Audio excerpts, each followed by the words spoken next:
তুমি যেহেতু ড্যাড, তুমি রেডি হয়ে নাও, আমি তোমার বাড়ি পৌঁছে দিয়ে একটা মিটিং অ্যাটেন্ড করতে সিওলে যাব। কি হলো তে, তুমি খাচ্ছ কেন? কাঁদতে বারণ করছি তো আমি। পেইনকিলার এনে দেবো? না থাক, তার কোনো আর প্রয়োজন নেই। আচ্ছা বেশ, তাহলে তুমি তোমার জামা পরে নাও, আমি তোমার বাড়ি ড্রপ করে দিয়ে আসি। হ্যাঁ পড়ছি। এবার চোখে জলটা মুছে আমার সাথে চলো। হ্যাঁ চলুন।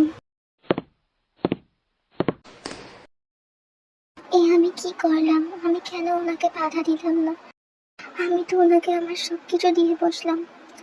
না, এইভাবে তো আর চলতে পারে না। এই ভুল যেন আর কখনো না হয়, তার জন্য আমাকে ওনার থেকে ডিস্টেন্স মেনে চলতেই হবে। স্যার, এই ফাইলটায় আপনার সই লাগতো, একটু তাড়াতাড়ি সইটা করে দিন। কাজের কথা পরে হবে, তুমি আগে আমার প্রশ্নের উত্তর দাও। তুমি আমাকে ইগনোর কেন করছো তে? কই স্যার, আমি কখন আপনাকে ইগনোর করলাম? কাল থেকে দেখছি তুমি আমার সাথে ঠিক করে কথা পর্যন্ত বলছো না, আর তুমি বলছো আমাকে ইগনোর করছো না। কি হয়েছে তোমার তে, বলো। যদি আমি কোনো ভুল করে থাকি আমাকে বলো, আমার সাথে ঝগড়া করো, বাট প্লিজ আমাকে এভাবে ইগনোর করো না তে। আপনি তো আমার বস আর আমি জাস্ট আপনার সেক্রেটারি। আমার কি যোগ্যতা আছে আপনার সাথে ঝগড়া করার? তে, কি বলছো এসব? ঠিকই তো বলেছি। স্যার, আপনার যদি আর কোনো কাজ না থেকে থাকে তাহলে আমি এখন আসছি। আমি তোমায় যেতে বলেছি। হাতটা ছাড়ুন স্যার, লাগছে আমার। স্যার, সরুন আমার উপর থেকে। কি হয়েছে তোমার তে? আপনি কি বাংলা ভাষা বোঝেন না? কতবার বলবো আমার যে কিছু হয়নি? তো এবার কিন্তু বেশি বেশি হয়ে যাচ্ছে, সবকিছুর একটা লিমিট থাকা দরকার। আমার কি হয়েছে জানে? আপনি কি করবেন? আপনি জাস্ট আমার বস, নট মাই ফ্যামিলি মেম্বার।